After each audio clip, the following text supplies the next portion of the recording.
Hello everyone, আমি বৃষ্টি। তোমরা দেখছো ইউভিএ ফ্যামিলি ব্লগ। তোমরা সবাই কেমন আছো জানিও, আমরা সবাই খুব ভালো আছি। সবাইকে জানাই গুড ইভিনিং।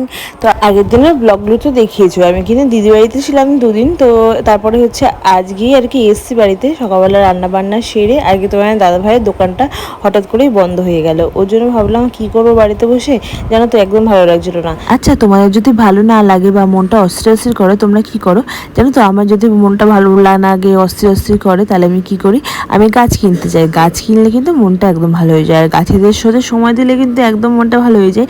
তোমার যদি মনটা খারাপ হয় না, তুমি একটা গাছ কিনো বা গাছ কিনে লাগাও, দেখবে তোমার মনটা একদম ভালো হয়ে যাবে। আর কদিন ধরে না জানি না কি হয়েছে, আমার গাছের প্রতি না আলাদা একটা নেশা চলে এসেছে। আমার গাছ ছাড়া আমি কিচ্ছু বুঝি না, ঘুমাতে যাচ্ছি তবু গাছদের কথা ভাবছি, যে একে জল দিতে হবে, একে ঠিক মতন খাবার দিতে হবে, এটাই না সারাদিন ভেবে যাচ্ছি না তো। আচ্ছা, তোমরা যারা গাছ ভালোবাসো বা গাছ লাগাতে ভালোবাসো, তাদের কি এরকম হয় বলো তো? জানি না আমার কেন হচ্ছে এরকম। তো এই যে দেখো, আমরা কিন্তু চলে এসেছিলাম একটা রোডে, মানে আমাদের কাঁচরাপাড়া যেতে একটা রোড ছিল, তো ওখানেই আর কি চলে এসেছিলাম জানো তো। অনেকদিন ধরেই ভাবছি কি একটা আমাদের ছাদ বাগানে বোগেনভিলিয়া গাছ লাগাবো। তো নার্সারিতে গেছিলাম, কিন্তু নার্সারিতে না খুব দাম বলছে, 250-300 টাকার নিচে তো কোনো বোগেনভিলিয়া গাছ নেই, মানে কাগজ ফুল গাছ।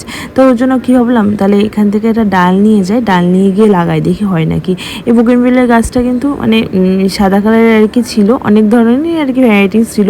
তো এখান থেকে একটা দিদিভাই নিচ্ছিল বলে আমি এবার একটু সাহস করে কিন্তু গেলাম রোডের পাশে এই গাছগুলো আর কি নিতে। তারপরে এই দেখো, এখানে কিন্তু সুন্দর কালার আছে, আর এখানে কিন্তু তুমি বিনা পয়সায় আর কি গাছ পেয়ে যাবে, মানে ডাল পেয়ে যাবে আর কি। গাছটা হচ্ছে তোমাকে নিজেই তৈরি করে নিতে হবে।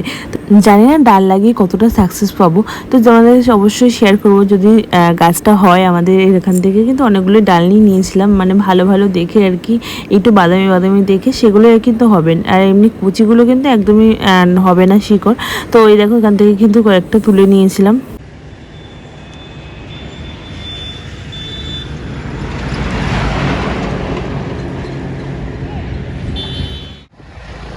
আমরা এখন চলে এসেছি সব থেকে মানে কল্যাণীর সব থেকে বিখ্যাত জায়গায়। কল্যাণীর যত নোংরা আবর্জনা আছে, এটা হচ্ছে কল্যাণীর নোংরার পাহাড়। এটা হচ্ছে কল্যাণীর পাহাড়ে চলে এসেছি আমরা, ভুলবশত ঢুকে পড়েছি। রাস্তাতেই যাই ঠিকই, কিন্তু জানো তো এদিক ওদিক তো চোখ চলেই যায়। কিন্তু এই যে দেখো, চোখ চলে গেছে না তো, সূর্যমুখী ফুলের মতন কিন্তু একটা গাছ ছিল, তো সেখান থেকে দেখো ফুল তুলে নিয়েছিলাম, আর একটা ডালও কেটে নিয়েছিলাম জানো তো। দেখি এই ডালটা লাগিয়ে দিলে হয় নাকি। আচ্ছা, তোমরা কি জানো এই গাছটার নাম কি? জানা থাকলে কিন্তু অবশ্যই একটু কমেন্ট করে বলো। তারপরের দিন দেখো, সকালবেলা কিন্তু বসে গেছি এই গাছগুলো কাটিং করতে। দেখতে পাচ্ছি পেন্সিল সাইজ করে কিন্তু একটু কাটিং করে নিয়েছি, এগুলোই কিন্তু বসাবো, দেখি হয় নাকি। তো এরকম অনেকগুলো কিন্তু নিয়ে এসেছিলাম, অনেক ভ্যারাইটিস এর গাছ নিয়ে এসেছিলাম। সত্যি জানো তো, এখন শুধু মনে হয় যে নতুন নতুন গাছ লাগাবো, নতুন নতুন গাছ তৈরি করবো, পুরো বাগানটাকে একদম সুন্দর করে সাজাবো। কেন জানি না আমার গাছের প্রতি যে এতটা নেশা চলে আসবে, আমি সত্যি ভাবিনি কখনো জানো তো। তো যাই হোক, দেখো যে কিন্তু সুন্দর করে কিন্তু গাছগুলো কাটিং করে নিয়েছি। প্রথমে হচ্ছে পাতাগুলো কিন্তু সব ছেটে নিয়েছি।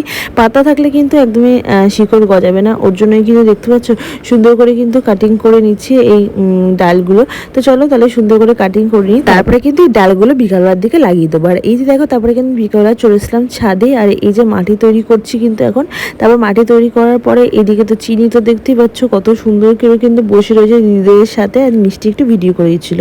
আর ওইদিকে হচ্ছে মিষ্টির বান্ধবীরা এসেছিলো, দেখতেই পাচ্ছ আমাদের পাশের বাড়িতেই আর কি থাকে। আর এইদিকে আমি হচ্ছে না তো, আমার একটা ছাদ বাগানে নীলকণ্ঠ ফুল গাছ আছে। তো এর আগে আমার কিন্তু এক পাপড়ি নীলকণ্ঠ ফুল ছিল, ওটা বেশি ভালো লাগে না, যে ডবল পাপড়ির নীলকণ্ঠ আছে না, ওটা ছিল। ওটা একবার আনলাম, তখন নষ্ট হয়ে গেল। আবার এই যে এটা লাগিয়েছি, এটা তো হচ্ছে ফাঙ্গাস ধরে কি অবস্থা হয়েছে জানো তো। তো যাই হোক, দেখো এখানে কিন্তু এখন ওই টবটার থেকে আর একটা টবে কিন্তু রিপোর্ট করছি। আর তোমাদের মধ্যে কারা কারা গাছ ভালোবাসো, গাছ লাগাতে ভালোবাসো, অবশ্যই কিন্তু কমেন্ট করে বলো। তো tata, bye, thank you for watching.